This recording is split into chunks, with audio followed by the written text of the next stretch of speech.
What to this? We'll have till 1:15. We've got an extension. Well, you must tell me if I go on too long. I'm rather moving. I'm taking Godellier's invitation to have the license to move outside his own framework, and therefore what I say may or may not be relevant. Now, my copy of Godellier's really excellent paper is marked with assent, and sometimes extremely warm assent, at very, very many points, and in particular in his polemical situation in relation to Althusserian thought and its typology of levels of instances of institutional structures, particularly and essentially and very crucially his location of ideality within material life, and at very many other points.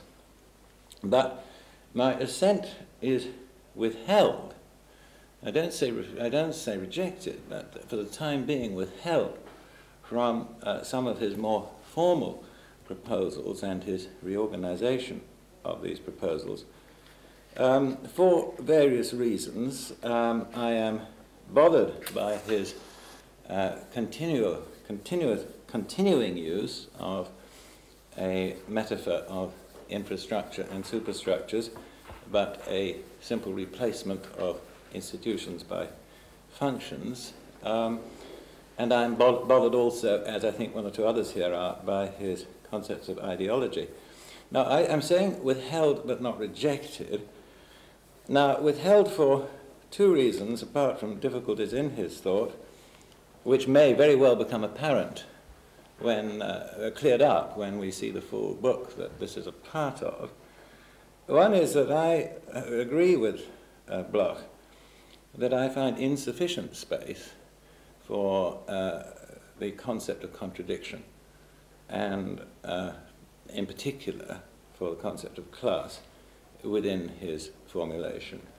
Now, he says that space is there, and no doubt he can develop it, but I don't think it's accidental that several of us felt this space was unclear, that the dialectic of social being and social consciousness doesn't seem to me to be clearly placed there. Now, the second difficulty, and this takes me outside this framework, is the difficulty of an old dog to learn new tricks. I introduced myself partly as jest to Gellner's annoyance as a Marxist empiricist. This was partly a joke. I have written about this in various places. I'm talking about a specific British Marxist tradition, very notably in historiography, which has worked within an empirical mode, which is very distinct from empiricism. That is, it has worked within an educational and intellectual tradition in England, and in some sense subdued itself to this empirical mode. And this is quite an old and long-standing tradition in Marxist historiography. I mean, Godellier says we have no good Marxist books on religion, yet the central problem, which has been confronted by one of the major Marxist historians in Britain, Christopher Hill, has been precisely religion. Puritanism has been at the very center of his very formidable historical practice, which has transformed very many areas of historical consciousness in the past 30 years. The first person who had a profound influence historiography upon me. Now, I can't speak for this tradition, although some are people, say Hilton or Hill, or in some ways Morris Dobb, people with whom I had been associated, and I take my own, as you do, my own idiosyncratic positions. But I think two things ought to be said about this tradition.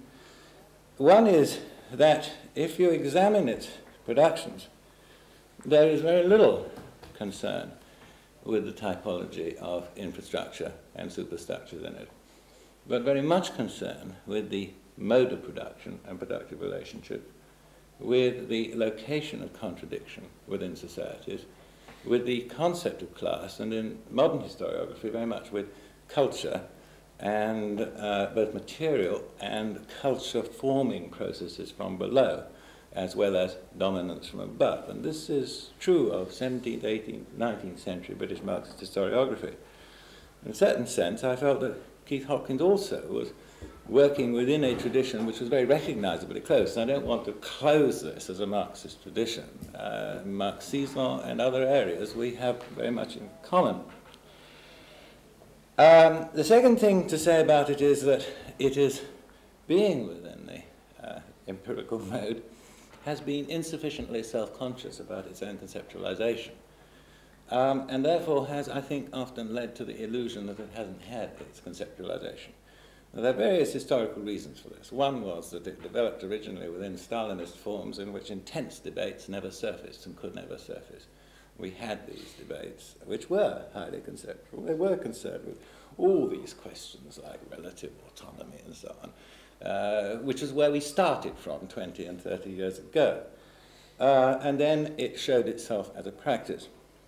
So that my problem with Godelier is that I reach some, in very important areas, similar conclusions to him, but I've reached them by a different road, and therefore it's very difficult immediately to give assent to another road, another way of doing it. Now, in my own case, this includes a quite specific refusal, now 20 years old and repeated in many points in my work, but there's no reason why people should know these, because often it appeared in rather obscure periodicals like the Socialist Register, of the concept of infrastructure and superstructure. It is, in my view, a metaphor which cannot be reformed, which is radically corrupt, which carries within it tendencies towards dualism, both ideal, material dualism, tendencies towards the building of unreal hierarchies, tendencies towards the divorce of ideas and norms from material being, and so on. And the most elaborate sophistications seem to me always to return to the same problems. Now, whether Godelier has at last found a way of escaping this, I don't know. I want to study his work. This doesn't entail a refusal of the dialectic of social being and social consciousness, or of what I tried to describe as culture and not culture, and to define not culture is very difficult. The metaphor of basis and superstructure is, I think, an unsatisfactory one. It's not, of course, the only one which Marx uses. It's not one which Marx uses very often. He uses it critically in the Introduction to Critique of Political Economy. He uses some extremely interesting alternative metaphors. For example, in the Grundriss, I haven't brought it here, but it's very familiar to us all, this extraordinary and scientifically inaccurate metaphor about specific gravity. The mode of production gives us the, a special ether, which in the colours, in which the colours of all social relations are bathed according to a specific mode of production. A very different type of metaphor which he's using there, which, despite its scientific inaccuracies, is one that is more germane to my way of seeing things.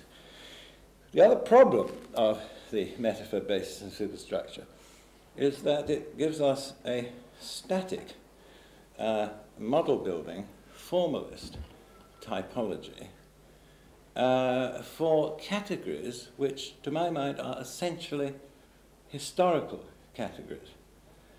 And I think it's interesting that Marx, who, after all, was a very formidable philosophical thinker, and who did develop a formal typology of the capitalist mode of production, in all his writings did very little to develop this kind of formal typology of process in general, even of class, and the formation of consciousness, because his categories, as I say. Now, to explain what I mean by Marx's historical epistemology and historical categories, I think would take too long. What I mean in shorthand is that these categories arise from the repeated observations of regularities of social and intellectual process over time, and that these give rise to categories expressive of a logic of process. I would say not law. I think law of motion traps us again in various positions which Popper, among others, correctly criticize, but a logic of process and a logic inherent to particular modes of production.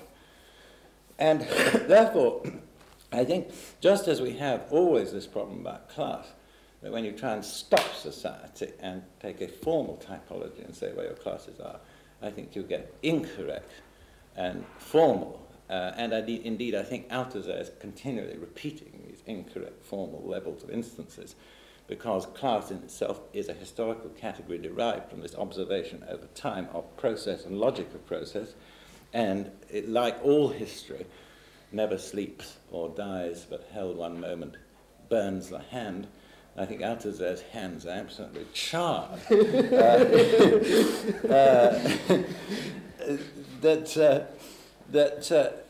We can't also identify ideology in the same kind of way by trying to stop process and identifying ideological and non-ideological thought. Because the statement social being determines social consciousness is, in any sense, first of all, it's not an absolute statement, I don't think. It's a polemical statement as opposed to dominant views at the time that social consciousness determines social being.